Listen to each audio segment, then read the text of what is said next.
friends again. We will be with our families again. We will meet again. Voices that have been strong, urgent, and present in our lives in ways that would have been hard to imagine only weeks ago.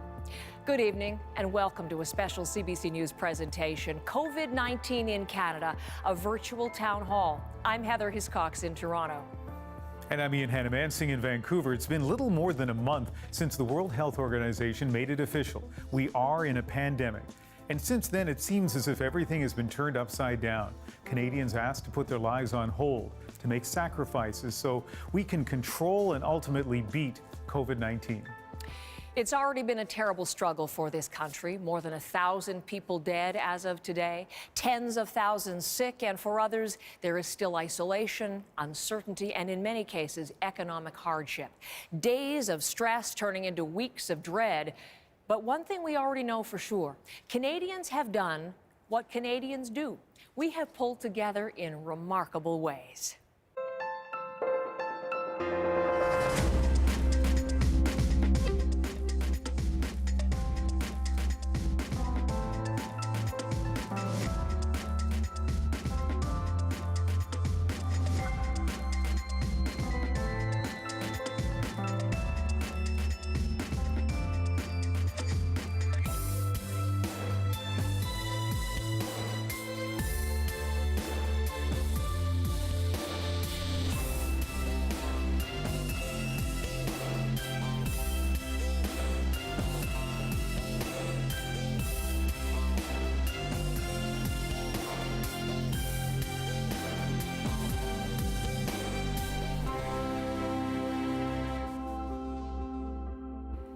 Over the next 2 hours on CBC TV, CBC News Network, CBC Radio, and CBCNews.ca, we're going to look at where we've been, where we are, and where we may be going. Country's most authoritative voices on COVID-19. Canada's Chief Public Health Officer, Dr. Theresa Tam, and Dr. Bonnie Henry, British Columbia's Provincial Health Officer. Tonight, you'll also hear from frontline healthcare workers, people recovering from COVID-19, and other special guests. But we begin with a look at the latest numbers. Today, Canada's confirmed cases climbed past 28,000. That number has been rising by more than 1,000 cases a day since the beginning of this month. But here's the number that really brings home the worst suffering. Today, the number of COVID-19 deaths in Canada surpassed 1,000. Now, Dr. Tam did say today there are signs the epidemic is slowing down in Canada. She cautioned it doesn't mean we're out of danger or that we can ease measures anytime soon. Prime Minister Justin Trudeau underscored that point multiple times during his daily briefing today, appealing for patience. If we reopen too soon, everything we're doing now might be for nothing. We are making sacrifices. We're there for each other. We need to hold on. Still. And then, once we're ready, once we feel we're through, once the experts are telling us that we can talk about reopening the economy a little bit, we will take very careful steps and do that. So the Prime Minister there, Ian, with a variation on the message we hear virtually every afternoon at 3 p.m. Pacific, delivered by someone whose daily briefing has become essential viewing for millions of Canadians. And of course, you're talking about Dr. Bonnie Henry. She's BC's Provincial Health Officer. I know a lot of people across the country have been watching her. And here in British Columbia, I'll hear people say that they're going to stop doing whatever they're doing at 3 o'clock so they can listen to the radio, watch television, look at their phone, and see the briefing from Dr. Henry, who joins us now from the provincial capital, Victoria. Dr. Henry, we've spoken many times over the last few weeks. And right now, I know you'd want to remind people that there are those who are still dying from COVID-19. And that certainly is a tragic headline to the story. But the number of hospitalizations, the number of new cases seems to be relatively low in BC compared to some other places. Why is that? Oh, yes, that is the question. You know what? I think the fundamental thing is because of the work that everybody is doing in our communities and across the country. You know, we're banding together, we're keeping that safe distance from each other, and that helps. That breaks those chains of transmission. And we were prepared, and that is a little bit of luck as well, although, as Louis Pasteur says, you know, luck favors the prepared. And that was something as well that I thought was very important here in BC and in Canada. Throughout this evening, we're going to hear some questions from viewers, and we have one for you from someone named Alba, and she wonders about the WHO guidelines about the 2-meter distancing, and in fact wonders if maybe as we learn more about COVID-19, that may increase to 3 meters.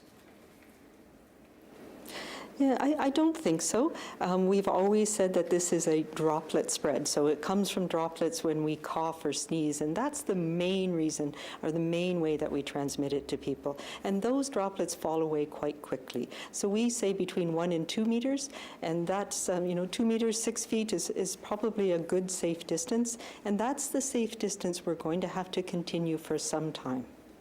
It's been very interesting listening to you, and I've been listening very closely each day during those briefings.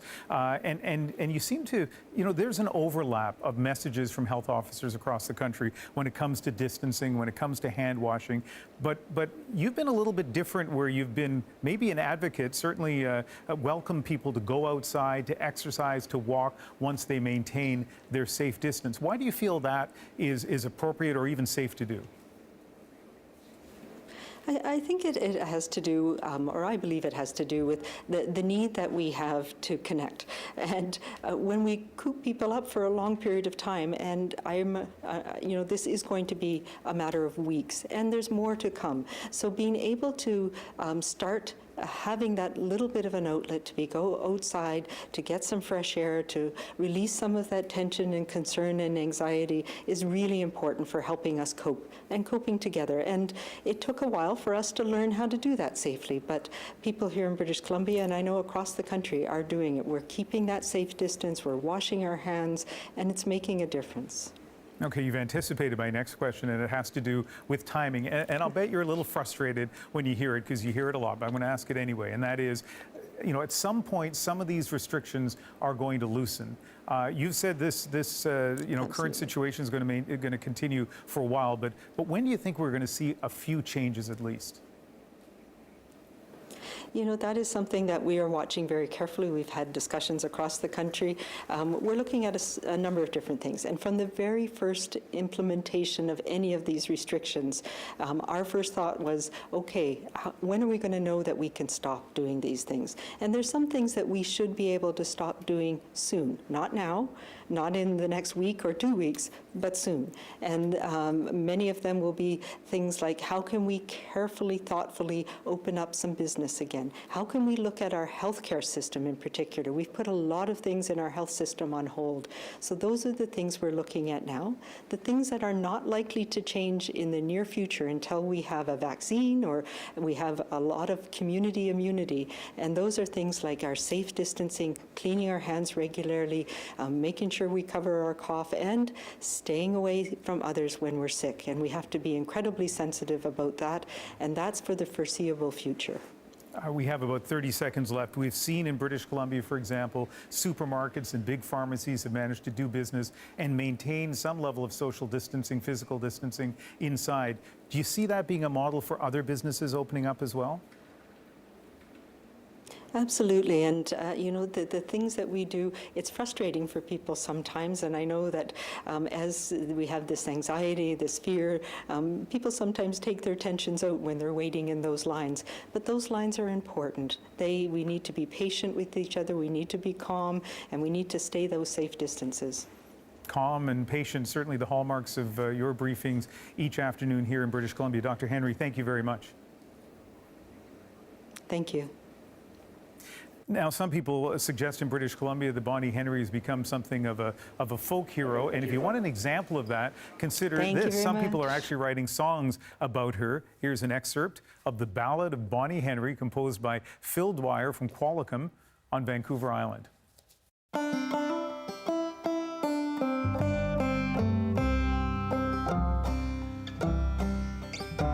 She comes on the radio just around 3 with the public health news for the folks of BC, and to talk of a crisis of a scope yet unseen with an ungainly moniker, COVID-19. Let's go back to Heather in Toronto.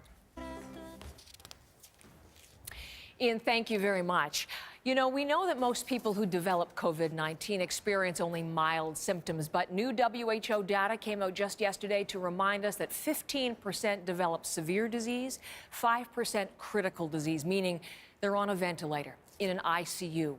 And our next guest falls into that category. His name is Giuliano Biagione. He's just 36 years old. He's with us tonight from Montreal. Hello, Giuliano.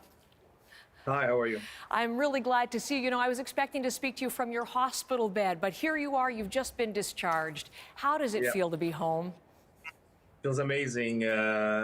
Being at the hospital for such a long time and by yourself because you're not allowed visitors really takes a toll on you at some point.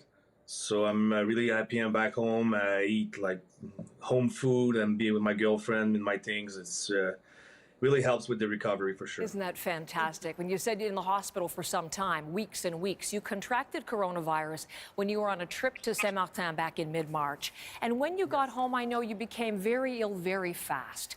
What were your symptoms? How did they progress? First symptoms were pretty like flu-like symptoms, mild.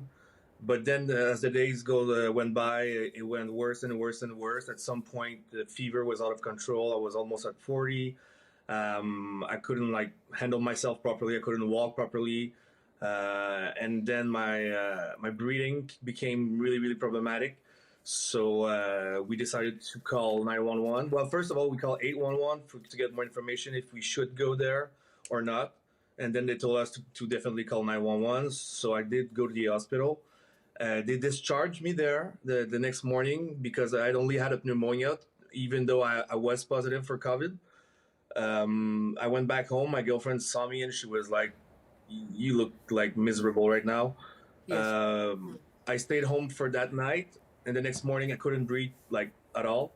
So we called 911 again, and then I stayed 2 days in the ICU, and then they put me on a respirator for 6 days, and then I did some blood clot in my lungs. So I went back to the ICU for another 4 or 5 days. Then I went back to the regular room for another 4 days. My God, what an ordeal. But tell me about that moment when you go to hospital and we hear from the doctors that they are going to put you on a ventilator. What was that moment like?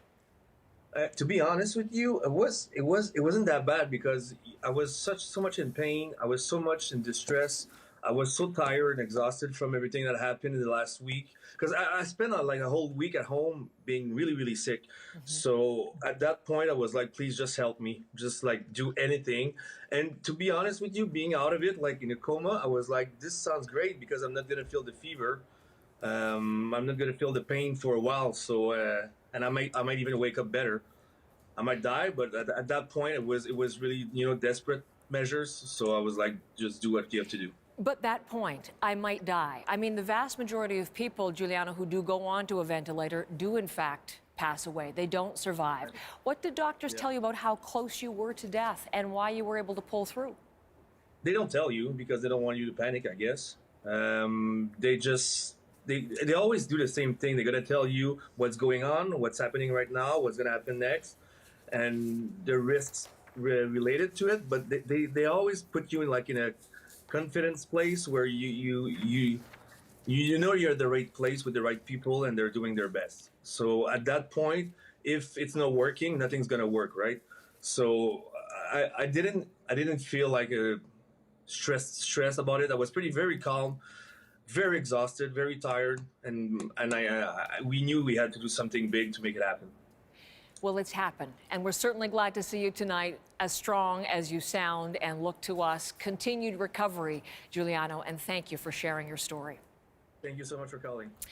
So Ian Giuliano, 36 years old, he certainly shows us COVID-19 is not just a disease that strikes the elderly.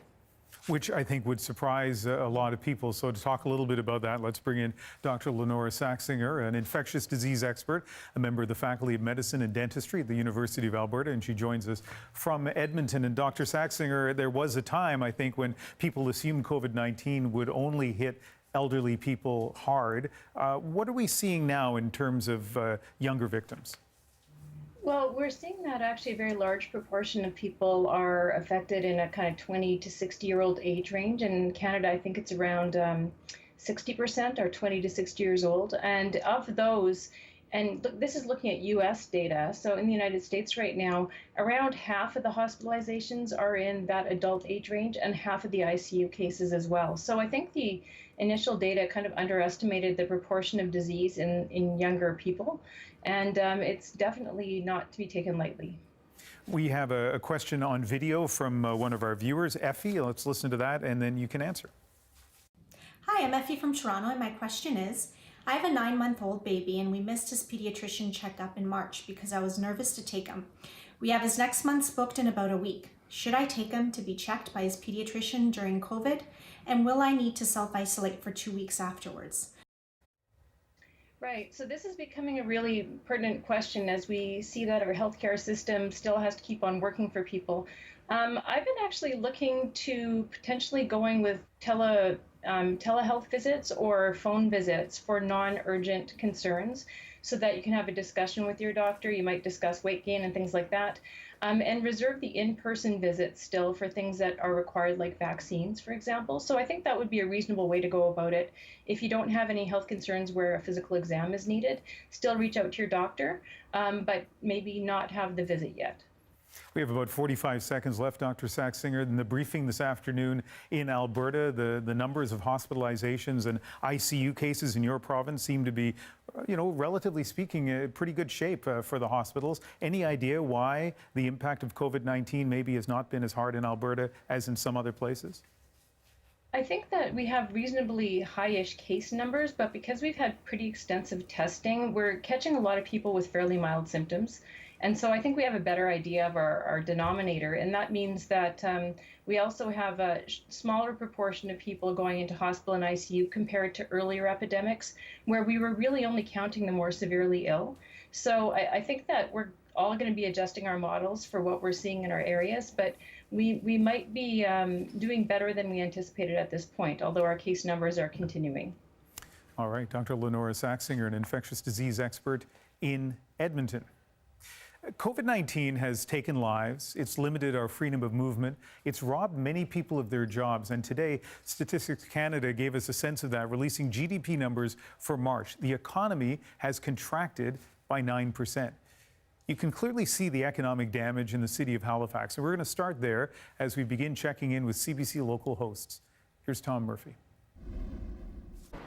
Hi Ian, this is Portland Street in downtown Dartmouth, home to brew pubs and restaurants and small businesses. But look around here today, there's not a whole lot happening. Sure, there are people out on the move going around, maybe getting some exercise. There's some construction happening here off to the side. But if you look at the doors around here, there is not much activity happening at all. These doors are in fact closed. As you can see, these kind of signs pretty common everywhere. You know, one of the first things that the province shut down here was the food service industry. And now that the weather is getting nice, people are beginning to ask the question, when might some of those restrictions be lifted? When, of course, it is safe to do so. I want to show you the canteen here on Portland Street. This restaurant has reopened, sort of. It's not selling any of the food its owners makes. Rather, they've turned their restaurant into a community kitchen, making up to 400 meals a week to be delivered to a charity that distributes it to those in need. People helping people. You see and hear a lot about that kind of thing happening in these parts these days. You know, you can also almost smell the fear in the air, particularly among the small business operators here as well. The tourism season is about to come upon us here, and the big question is, will any of them be open for that kind of season? What might their season look like this year? They're all looking for answers to the question that really no one seems to be able to answer right now. When will things start to get back to normal? Tom Murphy, CBC News, Dartmouth. And Heather, Tom's right, that is a big question. Health experts tell us we all have a role to play in finding the answers, doctors and nurses reminding us to do our part. as they do theirs. And as we're going to discover tonight, Ian, these are people of incredible dedication and talent. And Ian, some of their talents go far beyond medicine.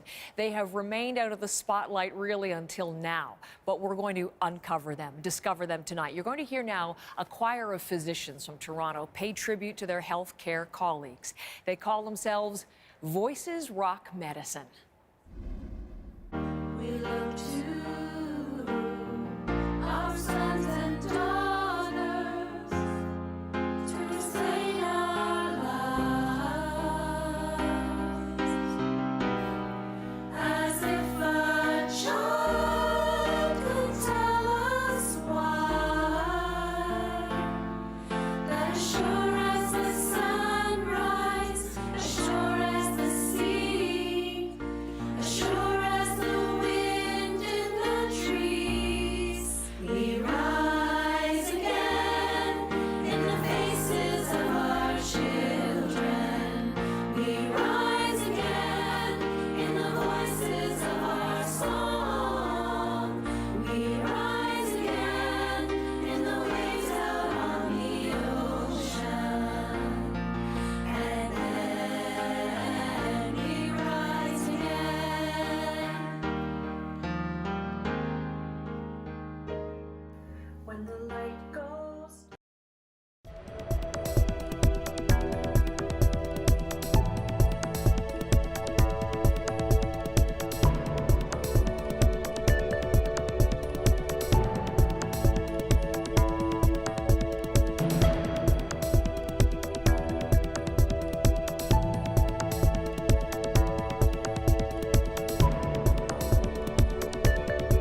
Welcome back to our CBC News virtual town hall. If you are looking for someone to set a strong and reassuring tone right now, look no further than the Queen.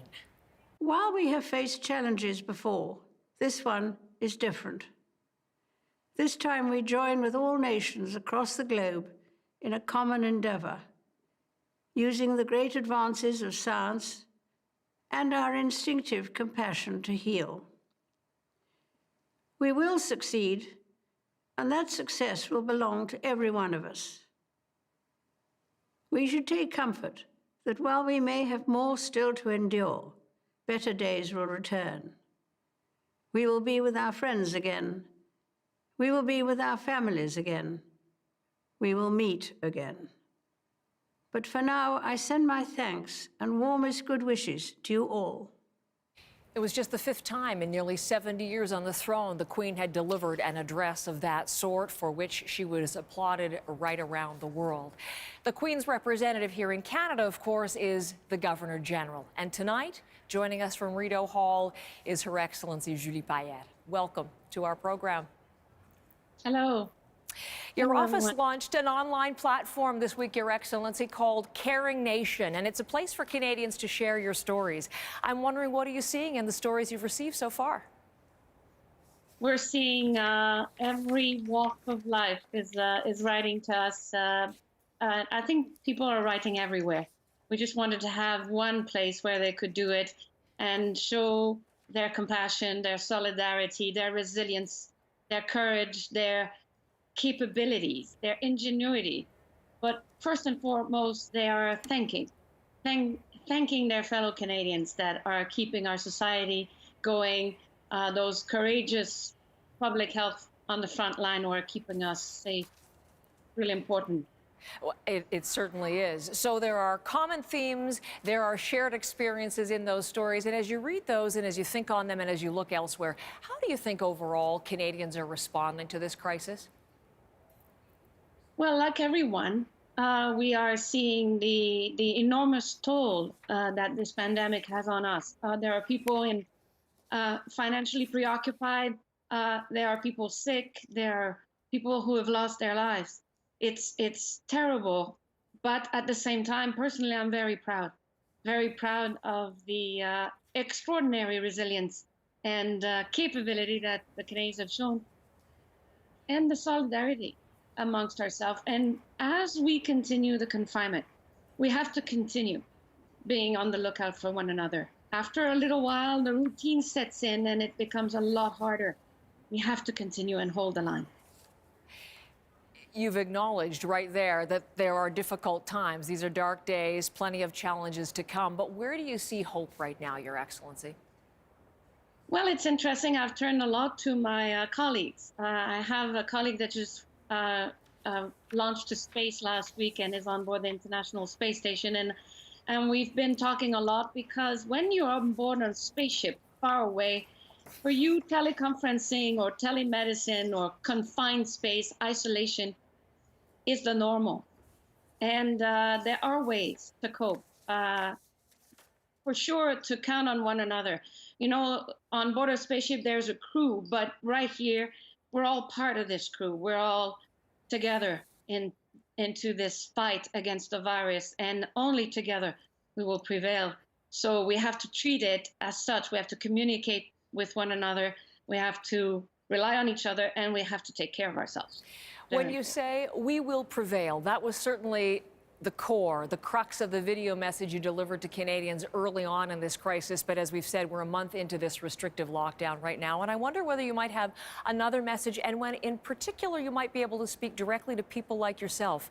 You're the mother of a teenage son. So parents of young Canadians who might be really struggling to stay the course and to follow the rules the longer this continues. How about a message for them? It is important that we focus on the positive, even though there are so many worries and preoccupation out there. It's fundamental. It's attitude, it's character, and we have it. We have that will, and we can focus on that. When the going gets tough, when the cohabitation becomes more difficult, rely on things that you like. We often say in the astronaut world, don't focus on what you can't control, but focus on what you can. You can have meals together. You can change activity. You can decide on a hobby. You can also volunteer if you're healthy and if that's needed in your community. And you can definitely show your gratitude to people around you who are holding everything together. Thank you very much for that message. And by the way, I know as a proud member of the Ottawa Bach Choir, you're going to enjoy the music that we have coming up in just a moment. Governor General Judy Piya joining us from Rideau Hall. So, Ian, Canadians have been sharing their stories with the Governor General. They are sharing them with us, of course, at CBC News every single day. And social media is filled with uplifting photos and videos. We just heard Voices Rock Medicine, for example, but that's just one example. Absolutely, Heather. We've seen Juno Award winners such as Jan Arden and Jim Cuddy offer up intimate online sessions performed at physical distance from their bandmates. 29 isolated members of the Toronto Symphony Orchestra edited together a performance. And then there's something we wanted to play as we go to break. A high school choir in Newfoundland and Labrador got ambitious, found other schools in the province that wanted to take part in a performance.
COVID-19 is having a flattening effect on everyday life, but over and over again, Canadians show you can't keep them down, and you can't stop them from saying thank you. They're looking at some of the daily tributes people have been paying to healthcare workers across this country. Welcome back to our CBC News Town Hall on the impact of COVID-19. It's been the doctors and nurses and others in the healthcare system who have consistently inspired Canadians. And over the weeks, as CBC News has covered this story of COVID-19, we've heard firsthand accounts from people dealing with the realities of the disease. Last Friday on CBC News Network, Rosemary Barton interviewed Dr. Nadia Allam. Dr. Allam is an anesthesiologist in Ontario who shared this tweet after a long night of treating patients with COVID-19, including one elderly man who didn't want to be on a ventilator. He turned to me and said, if I die from this, I would rather die looking at the sky. I would rather die talking to my family. And so I sat with him and we looked at the sky, and it was a beautiful sunny day. And we talked about his family. I love being a doctor. There is no doubt about that. I have never understood this more clearly than in these days. But I'm scared. I'm scared because I'm afraid of catching the disease. I'm afraid of passing it on to my more vulnerable patients. And I'm afraid of being one of the statistics that passes away from it. And Dr. Nadia Allam joins us now. That was such a powerful interview. So many people have spoken to me about it after seeing it. How are you doing now? Honestly, I hadn't expected it to be so big. I hadn't expected it to resonate with so many people. So many people have contacted me over social media, over my email. They've stopped me in the hallway. And a lot of them have said, I'm scared too. I've had patients who've called me this week in my family practice who've said, I saw you on CBC and I'm scared too. Thank you for talking about it. Thank you for letting me talk about it. Yeah, and that was just sorry to interrupt, but that was just it. I know you were reluctant to go there in the interview, but Rosemary finally said to you, like, tell us how you feel. And I think you did give voice to what so many doctors across the country must be feeling as well. But I also want to ask you about the patient you were talking about there. What ended up happening with him? So he is still alive. He is still on oxygen. He's fighting. He's fighting so hard for this. I visited him yesterday. I was at the hospital yesterday working again. And when I had a moment, I slipped down to his room and sat with him. His family has COVID-19, and so they're isolating. So they can't visit him. And so I sat and I held his hand. And again, it was a beautiful sunny day with blue skies and fluffy cotton ball clouds. And we talked about his grandkids this time. And he told me about his grandkids. He told me about his extended family. One of his nieces found me on Twitter. And so we talked about her and the work she does. And then we just sat quietly for a while too. And I love this patient. I do. I love his strength. I love his determination. He wants to beat this and go home. And I want him to as well. You know, as I walk from home to work, when I do come into the newsroom here, I go past Vancouver General Hospital and I wonder what's happening inside those walls as I go by. And, you know, you work just outside Ottawa and you're giving us a sense of that. Just before we let you go, we have maybe about 45 seconds. In your hospital, what is it like on a day-to-day basis these days? It's not too bad. We can see the surge slowly coming towards Halton Hills. The hospital that I work at, Georgetown Hospital, it's got a great, friendly environment. Everybody's nervous. Everybody is careful and on guard, but they feel ready. They feel ready to deal with what they have to. They feel ready to make the decisions they have to. They're trying to comfort the patients that are there because many of them are on isolation. And we know that this takes a huge mental toll, not just on the healthcare workers, but on the patients who have COVID-19 and who are isolated. And then all the other patients that we have to take care of who may not have COVID-19 but have come to the hospital for other reasons like ectopic pregnancies or heart failure or something like that, ruptured appendices, right? Yes, COVID-19 is incredibly important, but the rest of life, all the other myriad of diseases that we have to take care of, those are still going on. So we need to make sure that we're ready to take care of them within hospital and in the community as well. Well, we really appreciate hearing your voice. And as you told Rosie in that interview, you love being a doctor, and it certainly shows. Nadia Alam, an anesthesiologist and family doctor in Ontario. Thank you. Thank you, Ian. And let's go back now to Heather in Toronto. All right, Ian, thank you for that conversation. And to Dr. Alam, you know, through our town hall tonight, we're going to bring you regional perspectives, and we're going to look next to Quebec. That's the province that's been hardest hit by COVID-19, and many devastating stories are emerging, particularly from long-term care facilities there. Here's the host of CBC Montreal Supper Hour newscast, Deborah Arbeck. Thanks, Heather. The brunt of the crisis here in Quebec is unfolding mercilessly in our seniors' homes. All but a few of the hundreds of COVID-19 deaths here have been among the elderly.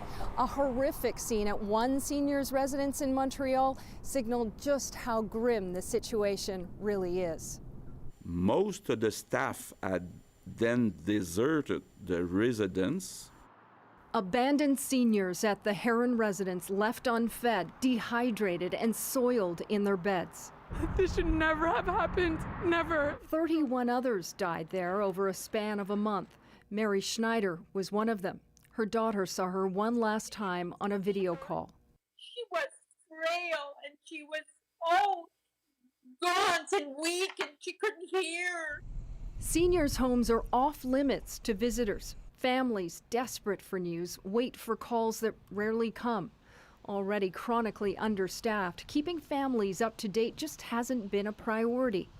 Not even paid caregivers have been allowed in. When they put me out, put us all out, and wouldn't let us take care of the people we loved, I felt I let her down. I should have been there, and they wouldn't let me. Her 94-year-old client, Nancy Newton, died last week.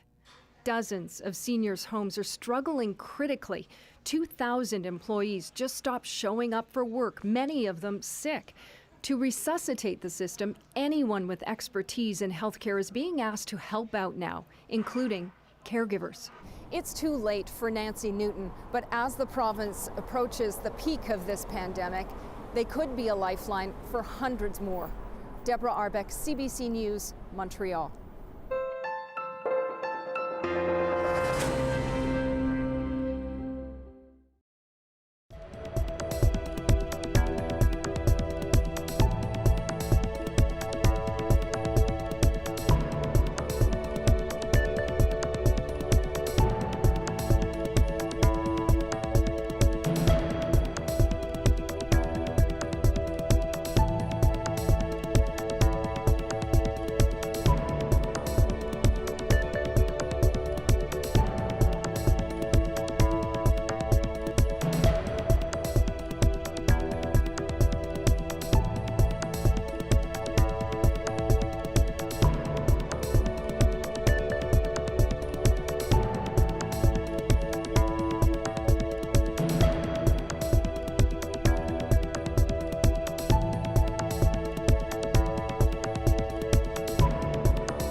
want to bring you the perspective of what's happening inside intensive care units. Two unique views from both sides of the Canada-U.S. border. Heather will speak with a doctor in New York in a few minutes, but first, let's hear from Dr. Kwadwo Hanomansing. He's a physician in Ottawa and works in 3 of the city's 4 ICUs. And I know, Doctor, you were on shift today. What was it like in the ICU?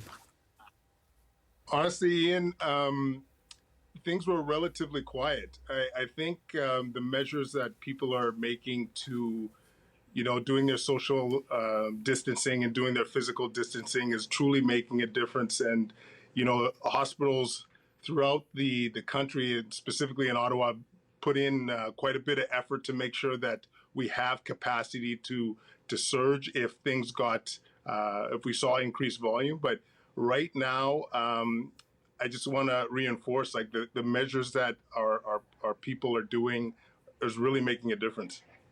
And I've heard that from an emergency room physician in Metro Vancouver, from a doctor in Edmonton, the same kind of story. And they all, like you, very quickly point out it has to do with the fact that people have been doing the physical distancing.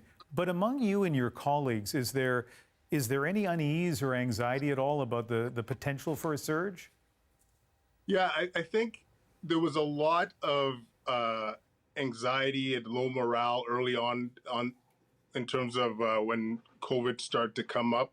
I think with the increase in volume, so we are starting to see more cases, and when you get to be more familiar with the cases, things seem to, in terms of anxiety, seems to have settled down. And, I think the fact that things have gotten quite stabilized, we obviously don't know what the future looks like with all certainty, but the fact that we've been able to cope, and the fact that we certainly have capacity and have created capacity, is very reassuring. Well, it's reassuring for us to hear that message. We have less than a minute. What is your message for people who are watching now across the country? I want to say a couple things. One, thank you. As a frontline staff, as a person that sees the impact COVID can have on patients and caregivers, we want to thank you for doing your part. And I also want to make sure that there's a lot of unsung heroes in terms of battling COVID-19, like the personal care workers that help turn patients and assist with care, the respiratory therapists that are at the bedside, putting themselves probably at highest risk of contracting COVID-19 and really make a difference in our patients' care. The nurses, the physiotherapists, there's a lot of unsung heroes that are providing excellent care and putting their lives at risk. And I honestly, I want to thank them, and I want to thank the people for doing their part. It's a really nice message, because we hear a lot, as we should, about doctors and nurses, but as you point out, there are a lot more people working hard as well inside those hospitals. Dr. Kwadwo Hanomansing, thank you very much for speaking with us. Thanks, Ian. Thanks for having me. Let's go to Toronto now, and Heather. Ian, thank you. And I want to show you some images I'm sure that you will remember. They are among the most striking we have seen yet. Mass graves being dug on New York's Hart Island. The morgue was full. COVID-19 has unleashed chaos in New York State. It's a place that offers perspective and lessons for us here in Canada. Dr. Robin Varghese is a Canadian in New York who normally works as a top cardiovascular surgeon, but right now he is all in trying to get control over COVID-19. Dr. Varghese, welcome, and thanks for coming home virtually for this town hall. Thanks, Heather. Glad to be here. You're just coming off shift, the ICU at Mount Sinai Hospital, your hospital. How has it been tonight? We're at a different stage of the disease process now, Heather, where we've peaked, it seems like, and we're now recovering patients. And so we're seeing the light at the end of the tunnel, and we're seeing patients improve. Much different than 3 weeks ago when we were in the surge phase, and we were just opening up intensive care units and filling them up within hours. Here at Mount Sinai, at the main campus, we have about 120 intensive care units for the various specialties. For example, in cardiovascular surgery, we have about 26 ICU beds. We filled up those beds pretty quickly, and we opened up additional surge units, and within hours we'd fill them up. Patients would require intensive care, and these patients require a lot more care than the standard patient, and so we've had to repurpose a lot of staff to help us out.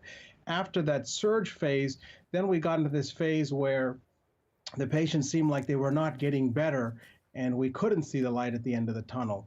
But now we're seeing that once intubated, it really takes 10 days to 2 weeks before we start seeing the improvement. And that's where we are now. And we're getting the breathing tubes out. Patients are being liberated from the ventilator, and they're waking up, and we're seeing them smile, and we can give them the thumbs up that they're heading in the right direction and they're going to be seeing their loved ones soon. For you, who's been in the midst of this, as you said, the surge, the war zone conditions that we have seen in New York hospitals, what is it like to finally be emerging from all of that, to be able to offer that optimism to those COVID-19 patients? It's very encouraging to us as staff members, because during this period when the patients were intubated on the ventilator, they're heavily sedated, and so we don't get to know them as a person aside from what their family members tell us. And now we're starting to see them wake up, and we can hear their stories. And a lot of these patients are patients whose hands we've held just prior to putting the breathing tube in, not knowing what the results were going to be, not knowing what the outcome was going to be, just telling them that we're going to do our best and get them through it. And now we're seeing some of these patients come through it. A couple of weeks ago, we intubated 2 cousins, 6 beds apart in the cardiovascular surgery ICU, both of them very sick. And now 2 weeks later, one day after the other, their breathing tubes came out, and both are leaving the intensive care unit. So great stories. Dr. Varghese, I was anticipating dark news from you. I'm happy because New York City, of course, is so much ahead of Canada in terms of the surge and where you are now. I'm going to leave it on that very positive note, and I thank you for your time tonight. Dr. Robin Varghese in New York City. Ian. All right, well, it is nice to have some surprising good stories there. The scenes out of New York City have been striking. Times Square completely empty. The same in Toronto. Here's CBC Toronto anchor Dwight Drummond. Ian, usually this area would be filled with tourists and the thousands of people who live and work in Toronto's downtown towers. But as you can see right now, this area, empty. Many of the city's best known landmarks, from the CN Tower to the Rogers Centre to the Scotiabank Arena, are all closed. Millions of people are taking precautions and isolating themselves, but thousands of people in Ontario have been infected, and more than 400 have died. Many of those deaths are in long-term care homes. The Ontario government, like British Columbia, is now preventing staff members from working at more than one long-term care home. We have some bushfires, but we have an inferno happening at long-term care, and we're going to put every single resource we can to make sure that we focus on the long-term care right now. The dangerous work that people in the healthcare sector are doing is certainly being appreciated by the people in this province. Every night, people are banging pots and pans in neighborhoods across Ontario. And at CBC Toronto, we've been asking our viewers to put a spotlight on their own frontline heroes. It was inspired by Dr. Gray Moonen, who wanted to celebrate people he was seeing doing such important work each day. I wanted to bring a certain level of humanity to this crisis and put a face and a quote behind some of the people that are both directly related to healthcare and more peripheral to healthcare. As Dr. Moonen says, we can get through this if we all stay together. An important reminder during these difficult times. Dwight Drummond, CBC News, Toronto.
Whether you're watching on CBC Television, CBC News Network, online at CBCNews.ca, or tuning in to CBC Radio, welcome back to our special virtual town hall, COVID-19 in Canada.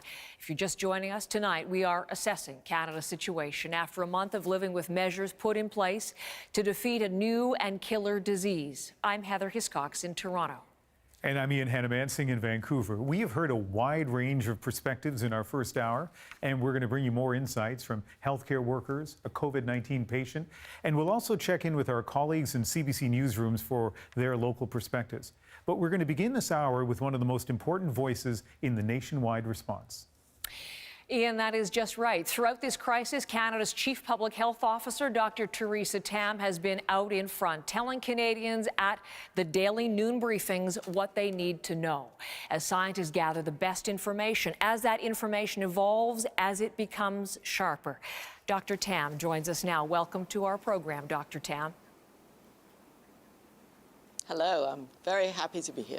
Well, I'm happy to be able to ask you some questions. As I watched Today Live, there was an air of optimism at your briefing today when you spoke of how the rate has slowed in the country, how cases were doubling here every 3 days, but now we're doubling every 10 days.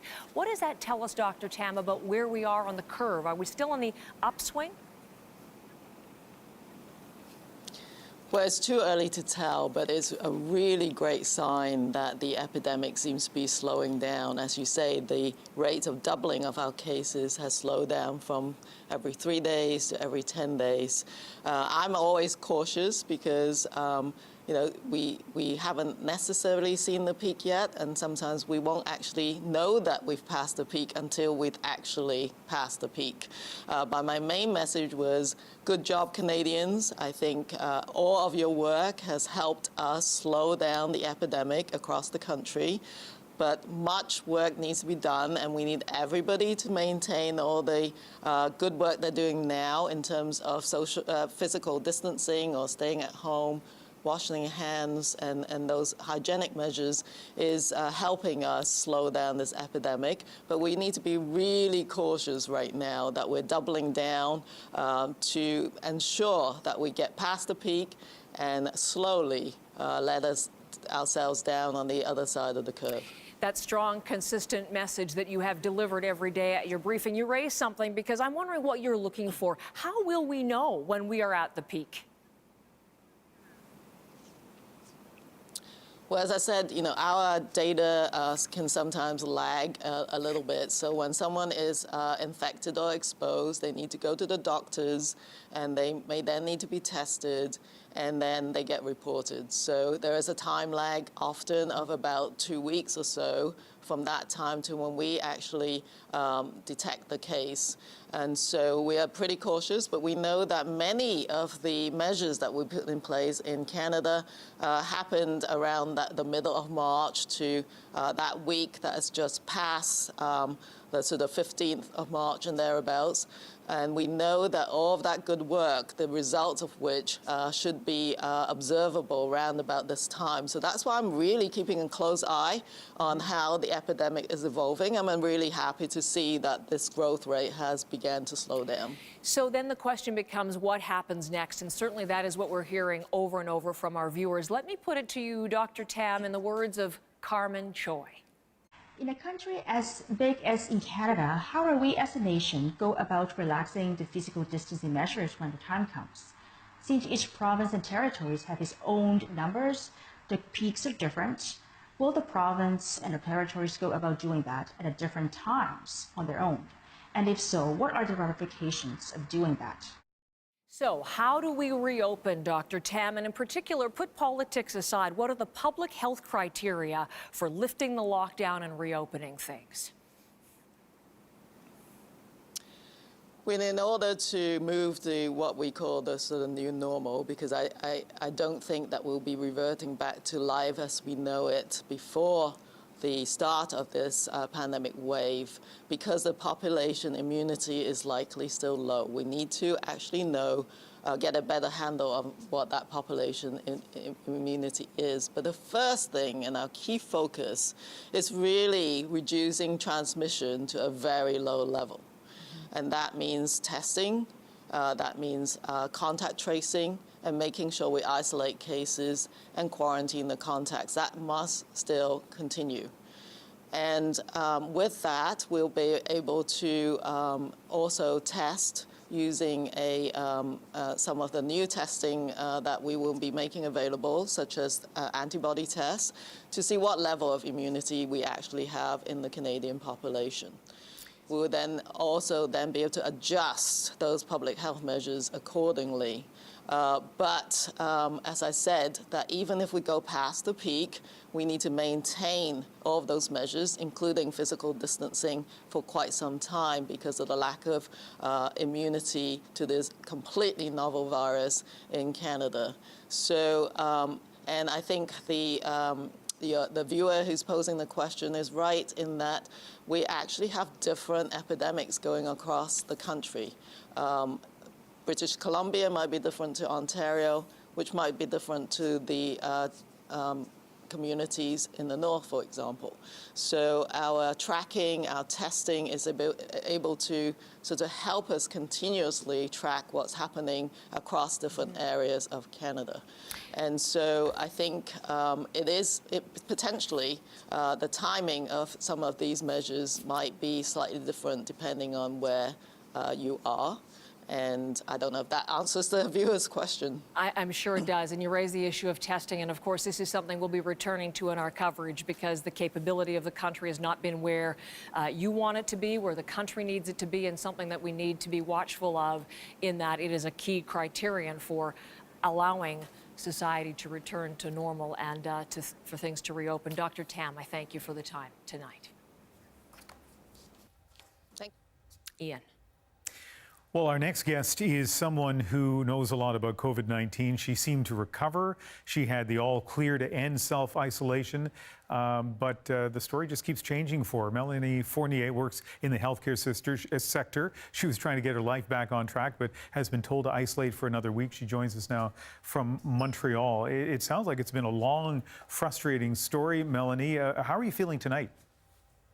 I'm feeling physically, I'm feeling fine. Emotionally, I think I'm a little frustrated because I was hoping to be given the all clear to go back to work and to go back to doing what I love to do. And now I was told I have to isolate for another 14 days. So we'll get to the end of this story in a moment, but let's go back to the beginning of 25 days, I understand, since you first started feeling symptoms. What has it been like living with COVID-19? Well, the first, I would have to say 10 days was the absolute worst. I was very, very ill. I had to stay at home. I had no help. I was panicking. I was so sick, and there was, I really had to take care of myself. Thankfully, I didn't get to the point where I was critical and I needed hospitalization, but I pretty much had to take care of everything on my own.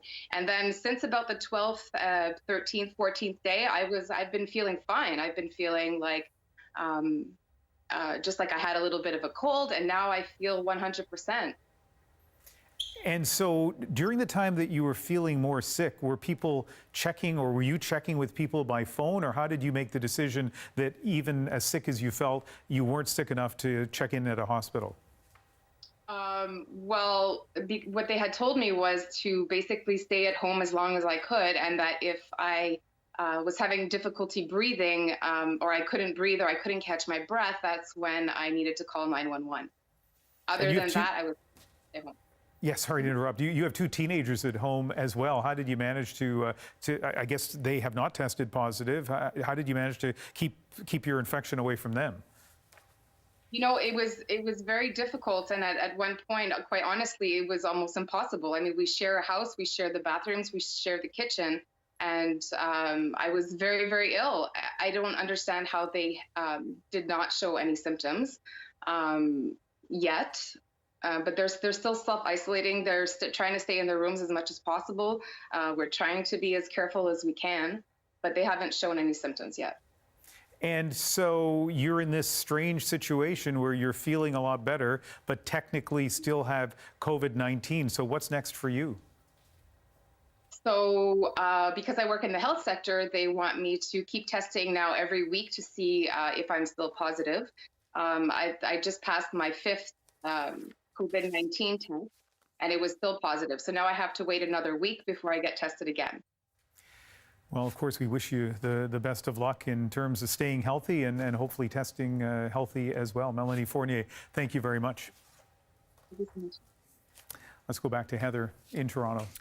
Thank you so much, Ian. And we're going to go both to here in Toronto and to Edmonton. And to rejoin our expert tonight, Dr. Lenora Saxinger, once again, an infectious disease expert and a member of the Faculty of Medicine and Dentistry at the University of Alberta. I'm delighted to have some questions with you, Dr. Saxinger. Thank you for being our guest tonight and answering viewer questions. Lou Jane has one for you. Let's listen to this together. Sure.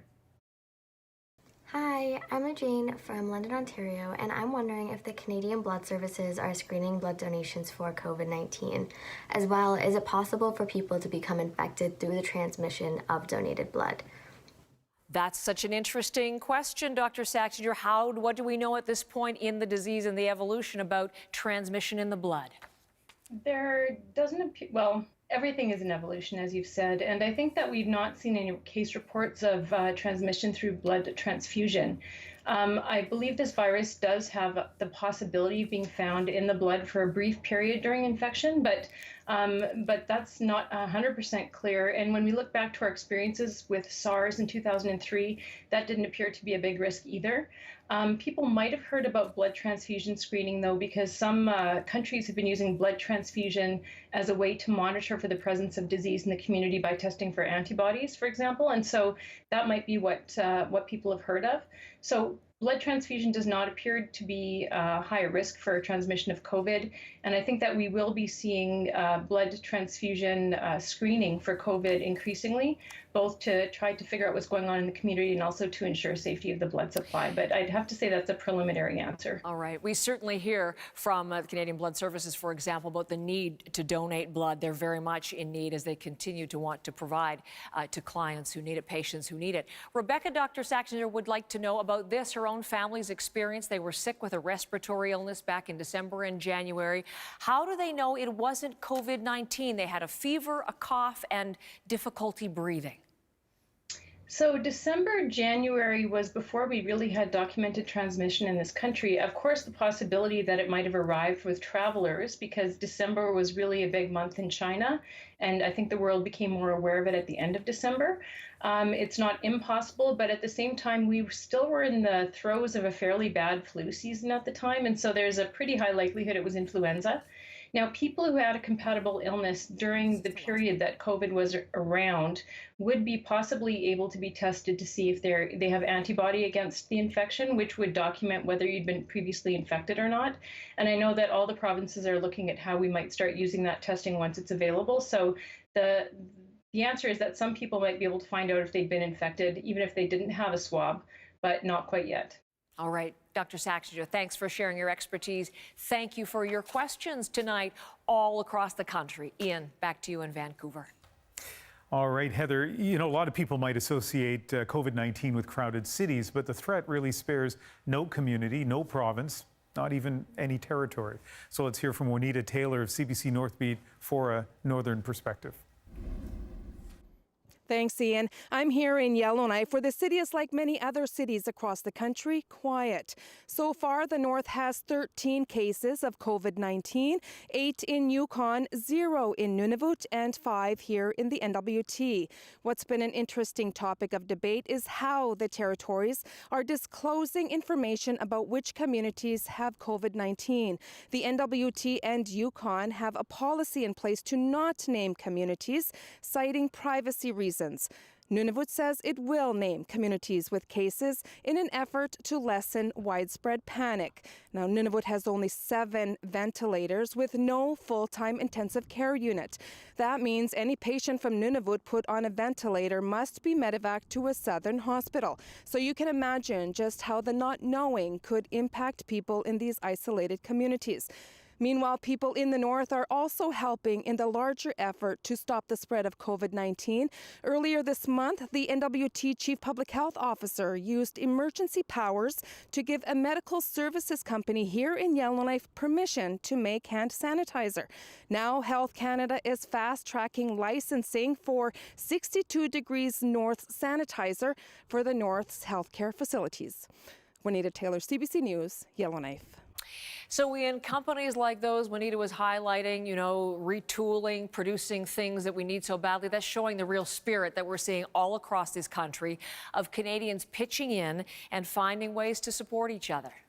And we have some more examples as we go to break. Canadians being, well, Canadian. We can produce medical components specifically for supporting the shortage in ventilators. I figure that I'm not going down without a fight. So yeah, we're actually helping feed the frontline workers. We touch 6,500 Nova Scotians every single day. So this will impact not only the people that we touch, but their families, our staff. This is a major effort. We just want to, protect their families. They're on the front lines risking their lives and their families' lives. So we just wanted to help. $25,000 for Shelter Nova Scotia, $25,000 for Feed Nova Scotia, $25,000 for the QE2 COVID-19 Response Fund. The second they hear that there is a need in their community, they're out, doesn't matter what. They're actually risking their life for us to be safe. So we have to do something for them, and they don't have to worry about the meal while they're saving lives.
Welcome back to our virtual town hall, COVID-19 in Canada. The next guest you're going to meet has the disease.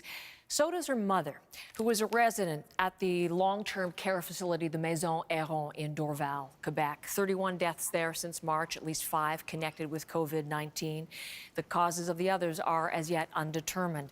Leanne Conti is with us from Montreal tonight. And Leanne, thank you for being here. Your story is almost unbearable, but hear it we must. We want to understand what's been going on inside these facilities. Number one, your mother, Carol Stewart. How much longer do you think you'll have her?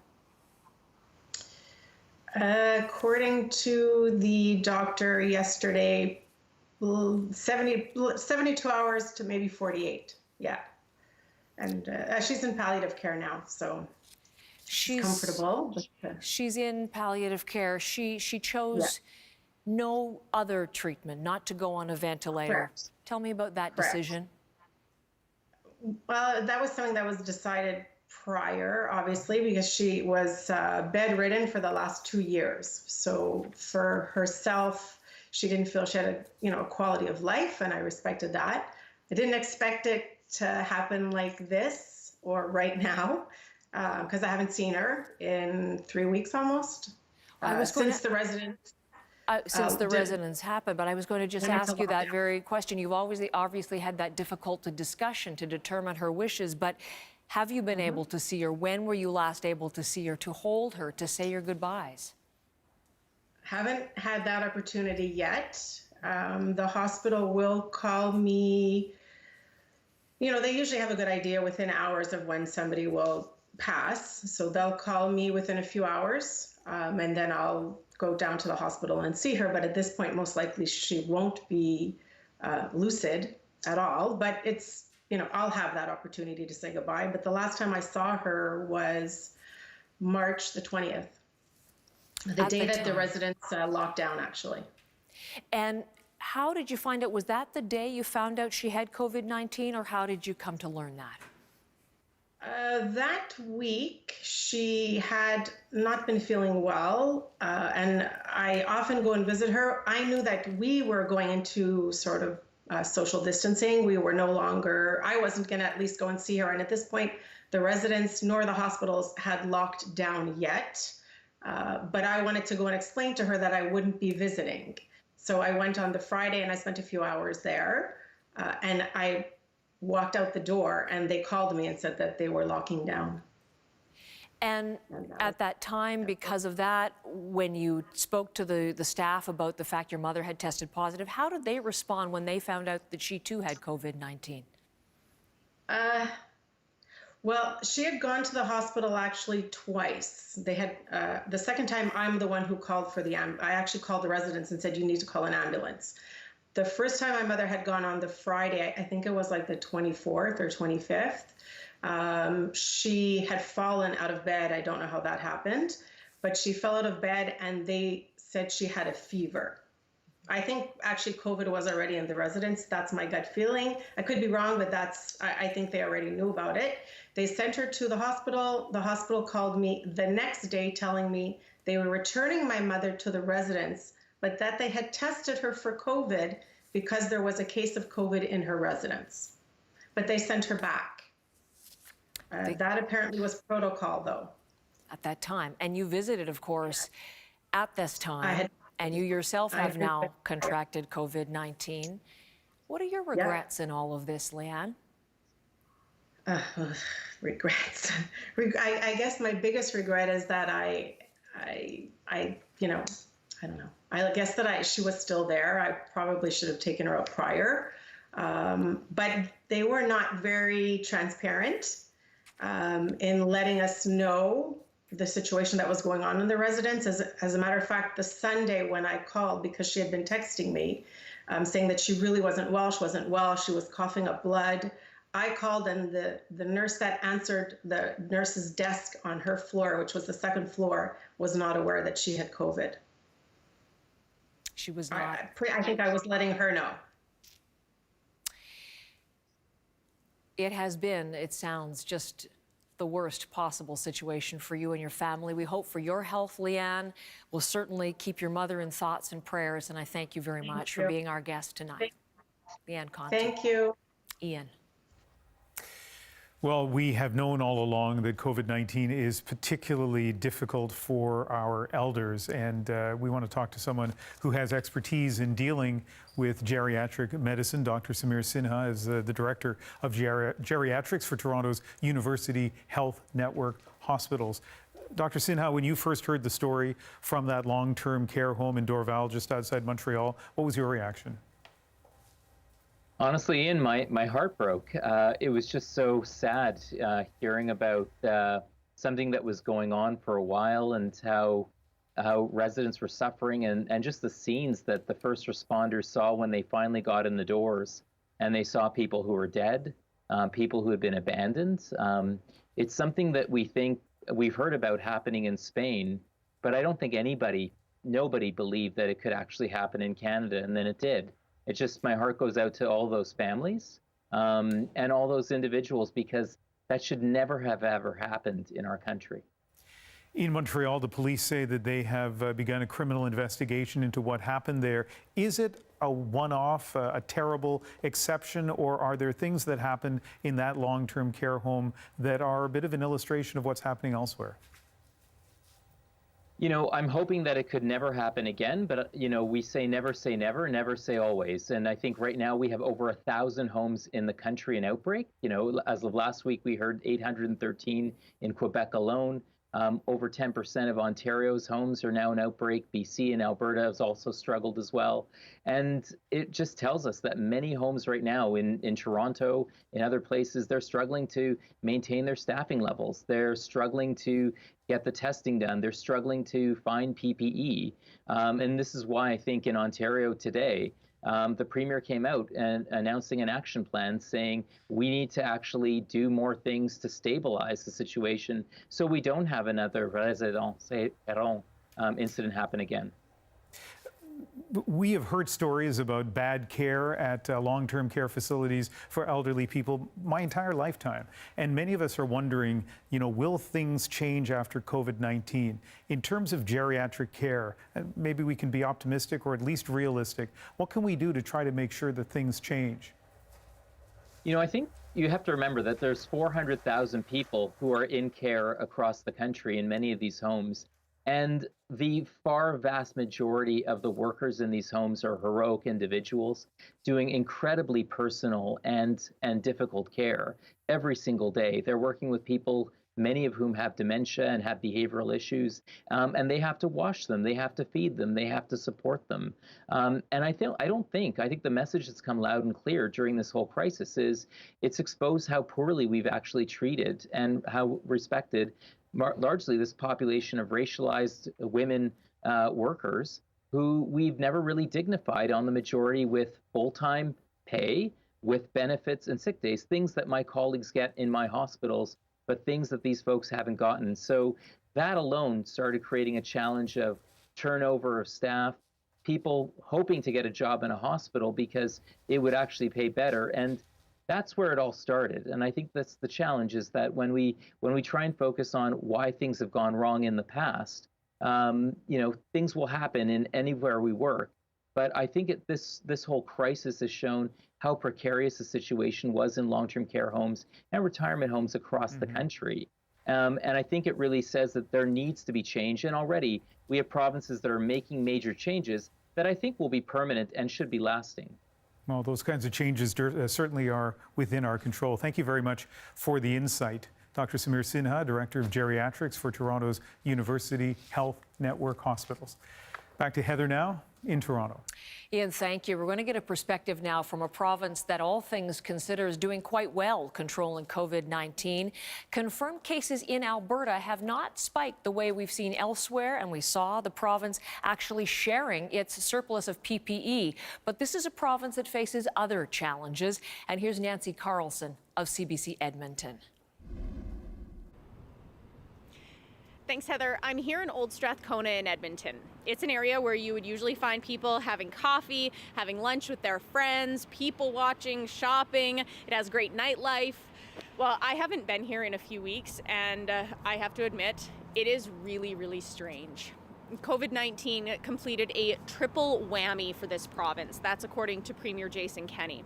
The province was already dealing with the global economic downturn. Combine that with low oil prices, and really this pandemic was the last thing the province needed as it tries to turn things around. In the province, Calgary has been hit the hardest. There are hundreds of cases there, and there's an outbreak at a continuing care center. The Mackenzie-Town Continuing Care Center has had more than 12 deaths in that one facility alone. I do have to note that Alberta has not been hit as hard as other provinces. Our health minister, Tyler Shandro, he says that right now our healthcare system is poised to be able to handle whenever this pandemic peaks. Because of that, the province has sent personal protective equipment to harder hit provinces, including Ontario and Quebec. So it really does go to show that even though we keep hearing that we are in this together, it really is an example of how Canada is in this together.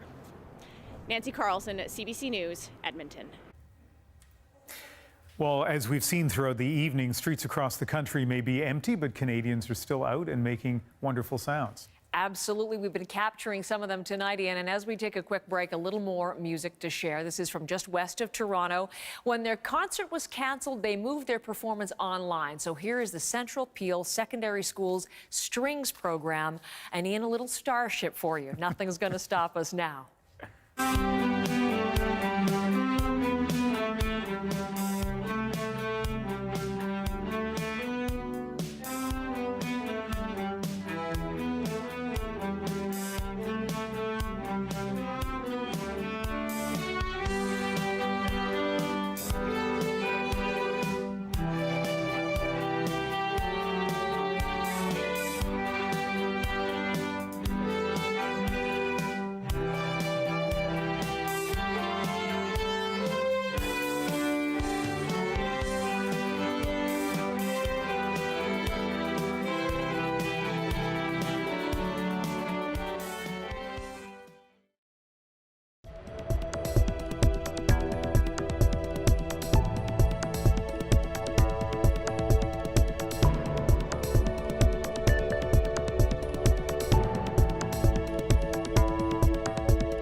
COVID-19 has transformed this country's hospitals.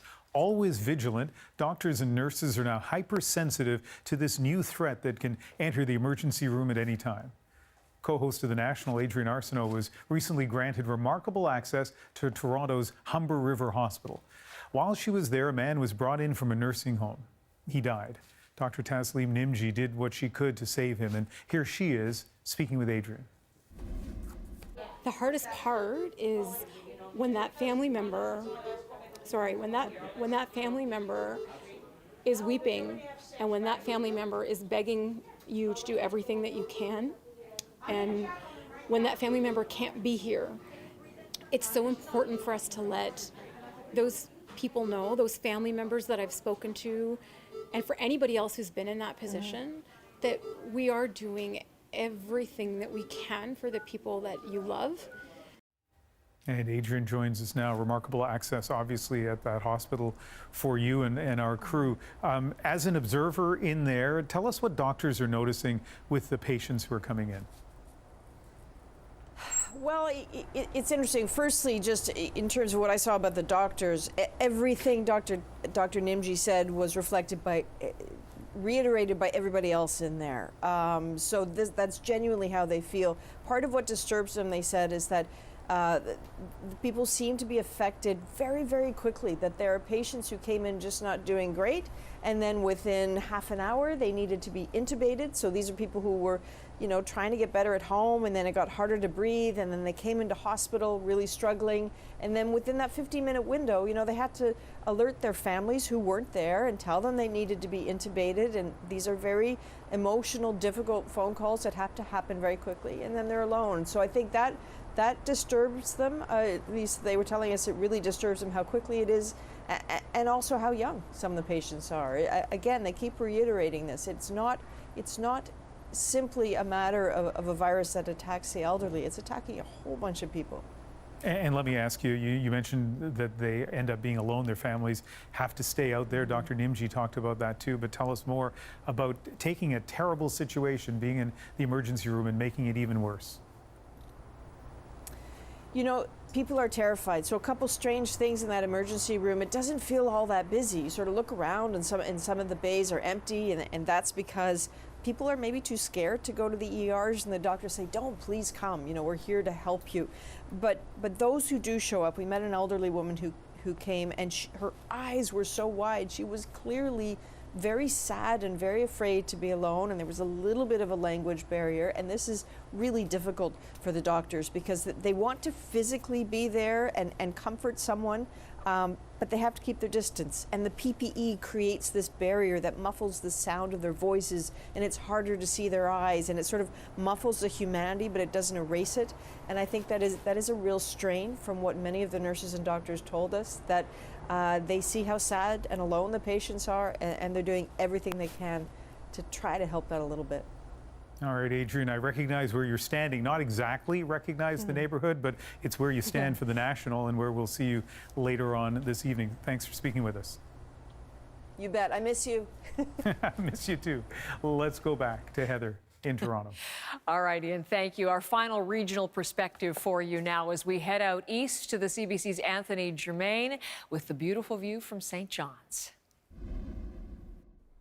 Well, thanks, Heather. I'm at Cape Spear, a place I know that you have visited, the most easterly point in North America and the very first place where the sun rises in Canada. And just check this out, nobody is here. Like so many of our places, our rugged beaches and other historic sites, all banned because of COVID-19. The COVID-19 story here on the island portion of the province, at least, is one of almost premature relief. No cases yesterday, only a few deaths, and 250 cases more or less in total. Now, one of the biggest cluster infections in the country happened last month at this funeral home. The infections from here exploded and still account for most of our total cases. And the message from the government is we have to do everything we can to avoid another cluster. And the man hammering that message, Health Minister Dr. John Haggie, is becoming something of a quirky pandemic celebrity.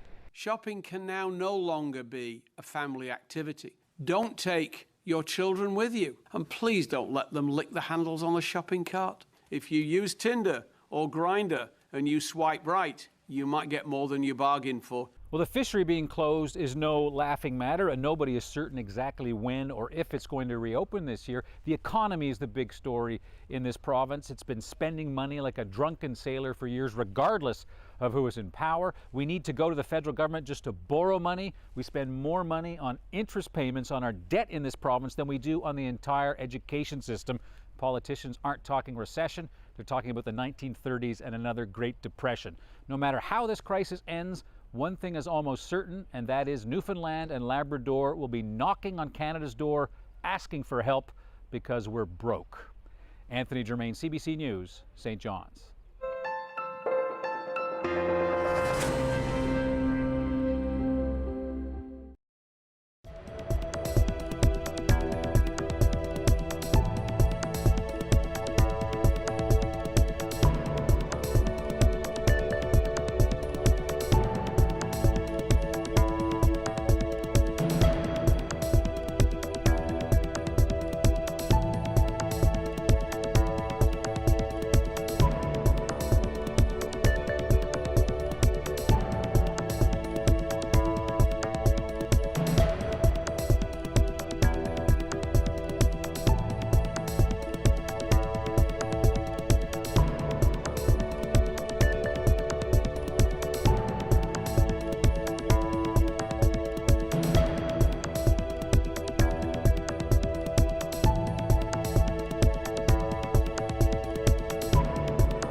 If you want any tips on dealing with self-isolation, one of the best people to ask is Chris Hadfield. The Canadian astronaut flew 3 missions to space. He commanded a mission on the International Space Station that went on for months.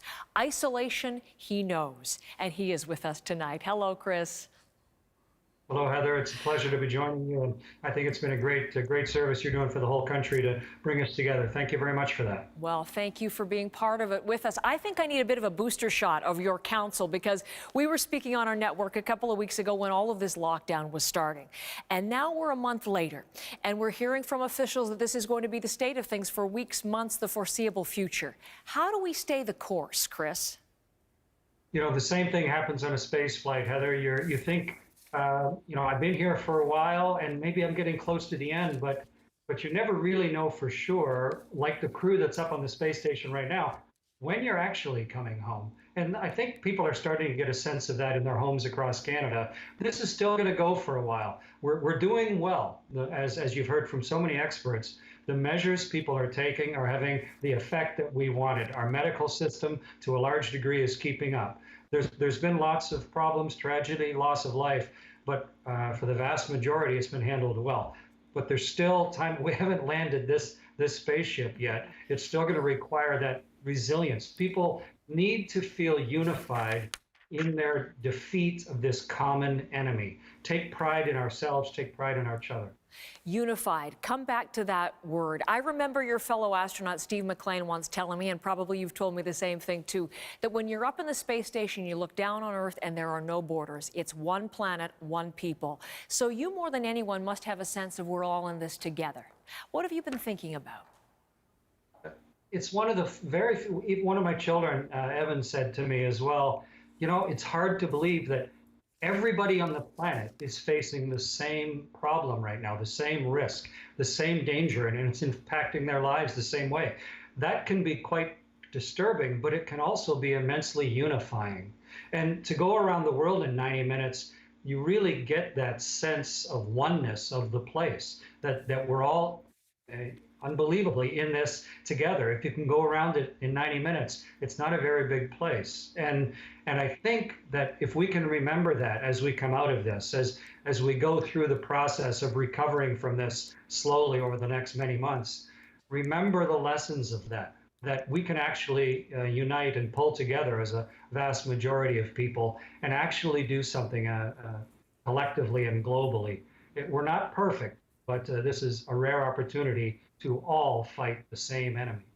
We learned in your mission how important music is to you, and in a couple of seconds, we're going to hear a debut of a new Hadfield piece of music. Can you tell me quickly what it's going to be, and then we're going to listen to it, Chris? Sure. My whole family are musicians. My brother Dave has written lots of songs. We wrote songs together from space, and he wrote this song just partially for our family, but also just for anybody else who wants to listen, called It's a Quarantune. Quarantune. I love this. Is a bit of a Canadian debut. So, Chris, thank you. You're going to play us to break, so we'll listen. And it's always great to see you. Thank you, Chris Hadfield. Great. Thanks very much. Just be happy if you've got a home. Just be happy if you're not alone. And if you are, pick up the telephone, start talking or listen, go walking or fishing. The time you think you have, you don't know. We stand apart, but we stand together like players all on the field. We stand apart, but we stand together to win. We never can yield. Yes, to win, we never will yield.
Welcome back. Chris Kattarna is a best-selling author, a futurist, and he's a Canadian living in England. He has been coping with isolation in his own way, and he has perspectives on the lasting impacts of COVID-19, the change we may see. He's live with us from the UK, and welcome to you, Chris. Hi. Good morning. Good morning. We would like to end the show, Chris, with kind of a look forward. And so, Chris Hadfield, a former astronaut, talked about how this really is a shared experience people in so many parts of the world are having, stuck inside their homes. Do you think it's going to bring us closer together or push us further apart?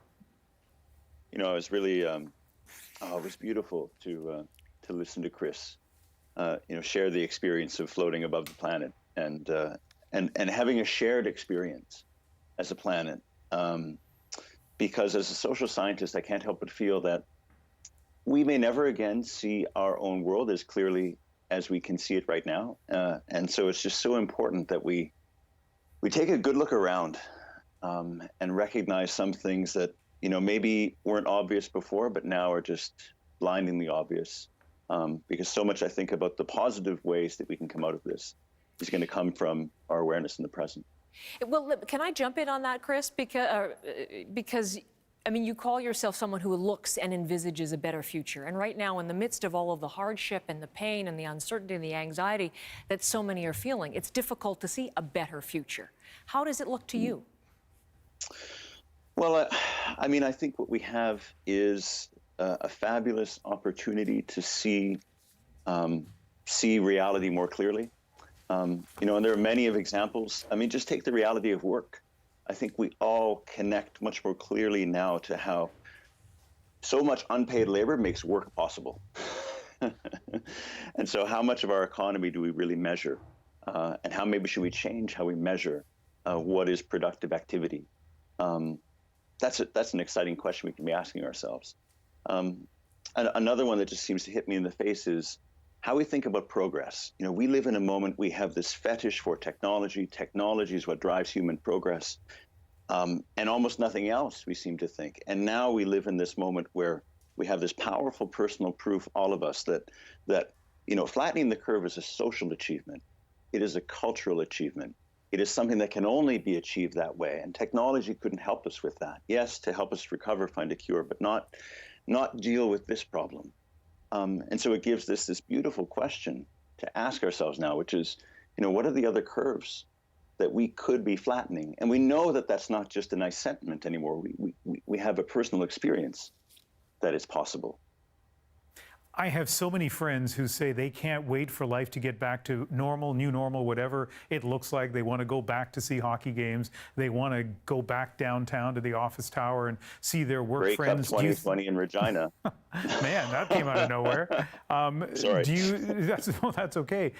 Do you think that we might be overstating it to think that society will be forever different in a fundamental way? Will we just revert to the kinds of lives that we had before, and for many of us that we embraced before? So, Ian, I think that is the choice that we face right now. I think what has become so clear is that we have become dangerously isolated as a country, as a people, as a planet, one from the other. And that isolation is socioeconomic gaps, it is age gaps, it is education gaps, it is social media, which has broken the shared experience of a broadcast into the personal experience of a news feed. It is just how isolated we have become from one another by how full we pack our time, that there's no time left just to discover and meet other people. And now we come to this moment where we recognize that we depend upon the capacity to be and think and act social to face some of the greatest risks that we face now and we're going to continue to face. So where do we go to develop that capacity to be and think and act social? Where is the social habitat where we develop it? And we've been destroying that habitat in a lot of ways. Now I think So the question and the opportunity is to come out of this saying, no, we are all going to continue to do what we have hungered to do and have started to do right now, which is to cultivate that habitat all right, for ourselves and for one another. Let me jump in. We have lots of time to think about those things, to read your books. Best-selling author and futurist Chris Katarna joining us from the UK. Thank you. And thank you. As we think on values and how so much of life as we've known it, Ian, will change, has changed forever. You know, when thinking about tonight, we've tried to strike a balance in this town hall, acknowledging that there is still that tremendous degree of uncertainty and hardship. But at the same time, Ian, there is a hunger, and I use that word deliberately, for good news, for hope. People want to see the proof that we are still connected, that we are in this together, and how we're lifting each other up. And I'm struck by that tonight, as I am every morning. So I think it has to inform the way we cover the story in the days, weeks, and months to come. Well, sure been a pleasure working on this with you, and hopefully there is a story of optimism in there. That is our CBC News virtual town hall on CBC Television, CBC News Network, CBC Gem, and CBC Radio. Thank you for being with us tonight. And please stay with CBC News for more on COVID-19. Tonight, The National is next.